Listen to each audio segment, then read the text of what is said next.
toi, cher chevalier. Aujourd'hui, on est là pour traduire ensemble l'opening 1 de Saint Seiya, aussi connu comme les Chevaliers Zodiac en France. Un générique qui date de octobre 86, chanté par un groupe de métal qui se prénommait Make Up. Alors c'est un générique qui met quand même beaucoup en scène Seiya, le personnage principal, et vous verrez que dans le générique, en fait, on parle quasiment que de lui. Et d'ailleurs, en essayant de regarder un petit peu aussi les kanji utilisés pour Saint Seiya, je me rends compte que en fait, le titre déjà de l'animation, enfin du manga, c'est déjà basé sur Seiya quoi. Les autres sont vraiment les personnages secondaires. Alors que finalement, je trouve quand même que dans l'anime, les 4 chevaliers de bronze ont quand même. Enfin, 4, 5 même, je sais pas combien. 5. Et ils sont quand même plus qu'importants. Enfin, que ce soit Ikki, Shun, Yuga ou Shiryu. S'ils sont pas là, Seiya il fait rien quoi. Donc j'étais quand même étonné de voir ça. Mais voilà, on va en parler dans la traduction. On est parti. Traduit ensemble Pegasus Fantasy.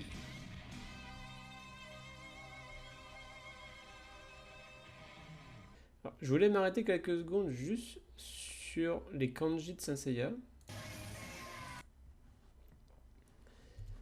Parce que j'ai trouvé intéressant en fait. J'avais jamais trop remarqué jusqu'à j'essaie de comprendre un peu tout ce qui se passe. Et donc ça c'est les kanji pour traduire Saint et ça c'est pour les kanji de Seiya.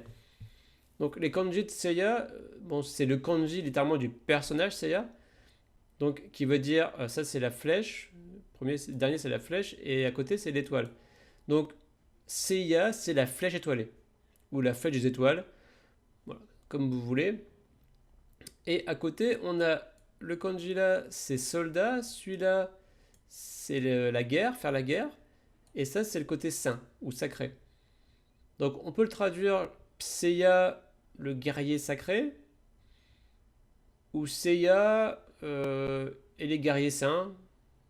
Ça je sais pas trop. Vous le prenez comme vous voulez. Mais bon, vu que le premier arc c'est principalement basé sur la guerre du sanctuaire, j'imagine que bon, c'est la guerre sainte quand même qui est mise en avant. Bon voilà. Allez, hop, suivant.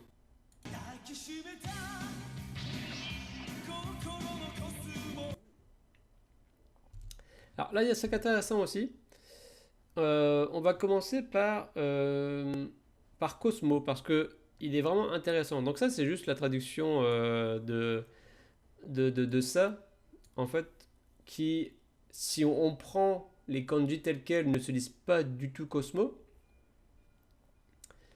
mais c'est sur ces kanji-là que sont représentés le mot qu'a inventé, on va dire, inventé entre guillemets, hein, Kurumada, l'auteur de Saint Seiya. Donc en fait, le cosmos, ça veut dire l'univers, c'est-à-dire petit univers. Ça c'est Uchu, donc ça c'est pour dire univers, et ça c'est le kanji de petit. Donc ton cosmos, c'est un petit univers. Donc ton corps est un petit univers. On peut le prendre comme ça. Donc Kokoro, c'est le cœur, donc le cosmos de ton cœur. Et Dakeshimelu, c'est enlacer, étreindre. Donc au passé, donc tu as serré contre toi le cosmos de ton cœur. Tu l'as serré contre toi le cosmos de ton cœur. Je divisé la phrase en deux pour essayer de garder un peu le rythme de la chanson.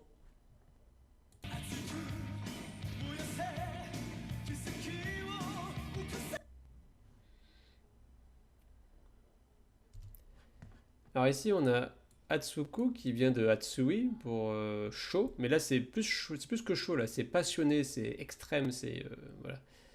Après on a Moyasu qui veut dire brûler, donc bon, brûler, chaud, bon, un peu la même chose. Kiseki c'est un miracle, le O pour le COD, et Okose c'est de Okosu, la forme impérative pour provoquer, produire, voilà donc Donc là, c'est aussi Moyase, donc ça, c'est aussi un impératif. Donc c'est brûle-le, donc on parle du Cosmo évidemment. Brûle-le à l'extrême et provoque des miracles.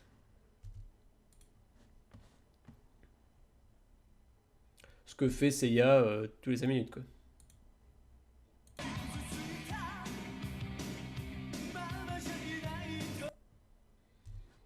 Alors, Kizutsuku, c'est blessé, être blessé. Kizutsuita, donc bah, c'est au passé. Alors Mama, ça, c'est pas maman, hein. C'est pour dire que c'est une situation qui reste dans le temps. Et donc Janai, Jainai même, ça c'est pour dire du coup, bah, justement ça restera pas dans le temps. Donc je ne resterai pas blessé, ou tu ne resteras pas blessé plutôt, parce que là c'est toujours, on parle toujours à l'impératif, puisqu'on parle toujours de toi Pégase, ou de toi chevalier. Donc tu ne resteras pas blessé. Et le taux, il est là pour juste après. Parce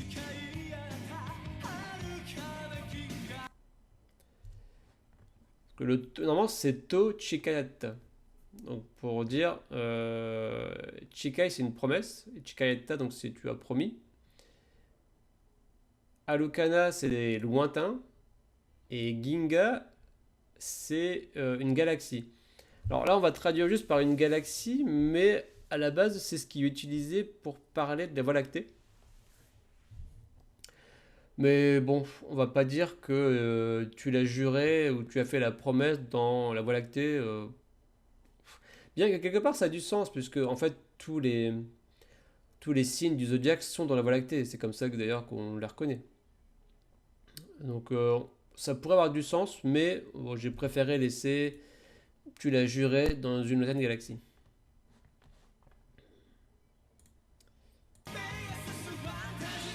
Donc Pegasus Fantasy, hein, voilà, pas de problème.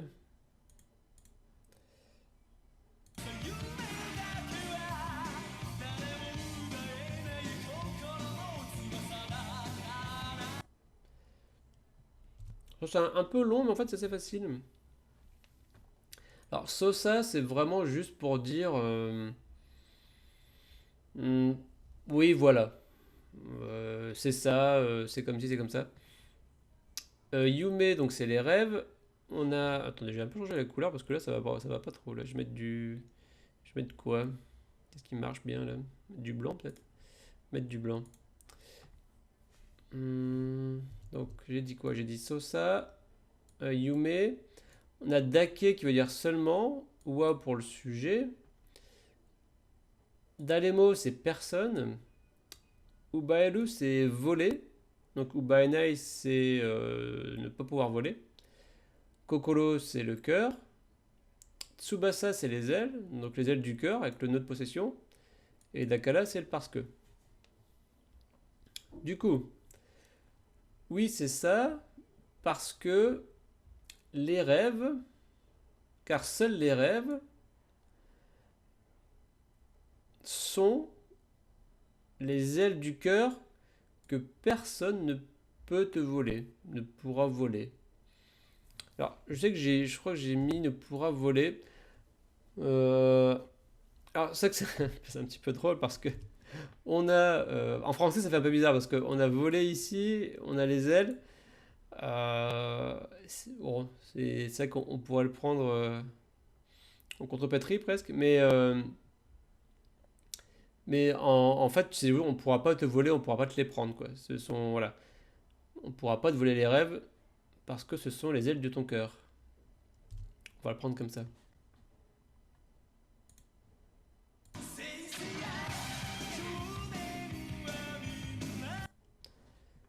Donc ici, on a Saint Seiya, tout ça.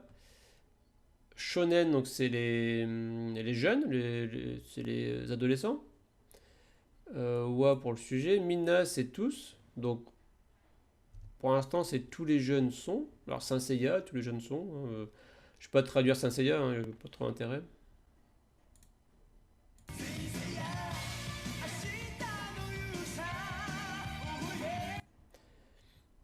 Bon, j'ai pas traduit non plus le oh yeah. Hein, je pense que c'est pas trop nécessaire. Donc, alors je vais rechanger la couleur parce que ça va pas trop. On va mettre du rouge ici. Donc on a Saint Seiya. Donc voilà, toujours Saint Seiya. On a Ashta, c'est demain. Yusha, c'est les héros. Le nœud de relation, donc les héros de demain. Donc tous les jeunes sont les héros de demain.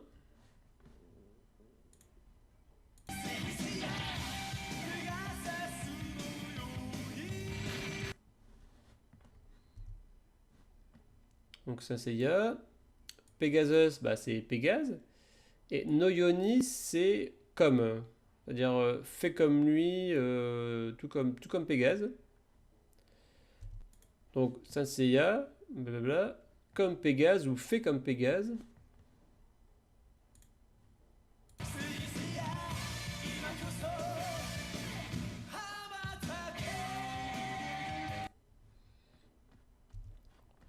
Donc on finit encore avec Saint Seiya. Imakoso, c'est maintenant. Sous ce truc là. Imakoso, c'est maintenant. Donc j'ai dit Saint Seiya. Et Abatake, c'est Abataku pour s'envoler. Donc là, l'impératif, donc envole-toi. Donc Saint Seiya, à présent, envole-toi. Alors, vous aurez remarqué quand même que tout est basé sur Pégase quand même, hein. Alors même si, par exemple, là, pour Boule ton Cosmos et fait des miracles, bon, je sais qu'ils le font plus ou moins tous, mais avec Seiya en tête, hein, clairement. Pegasus Fantasy, bon, c'est vrai que rien que le titre de la chanson, bon, bah, c'est le rêve de Pégase, l'illusion de Pégase, qui pourrait être traduit comme ça. Donc c'est quand même toujours Pégase. Là, puis à la fin, on te dit, bah, fais comme Pégase, hein, parce que c'est lui qu'il faut suivre comme exemple. Envole-toi. Voilà. Ça ne reste pas moins un très très bon générique, hein, à écouter, c'est super agréable. Je ferai probablement le deuxième aussi plus tard, qui aussi qui est très drôle, qui s'appelle, je crois, Soldier Dream, si je dis pas de bêtises. Et c'est quand même drôle parce que bah là, le Pegasus Fantasy, bah, c'est un peu le rêve de Pégase, ou la fantaisie de Pégase, l'illusion de Pégase. Pégase, c'est aussi un guerrier, donc un soldat. Et le deuxième générique s'appelle voilà, le rêve du soldat, quoi. Donc c'est à se demander si en fait dans cette série ils sont pas tous en train de rêver et en train de fantasmer des trucs qui arrivent pas, quoi. Je trouvais ça assez drôle. Bon voilà, bah, je vous laisse avec le générique complet. N'hésitez pas à liker, à vous abonner, ça me fait toujours plaisir. N'hésitez pas à me faire vos retours, à me dire aussi ce que vous aimeriez avoir comme générique à traduire. Et je vous dis à bientôt pour un autre générique. Tchuss!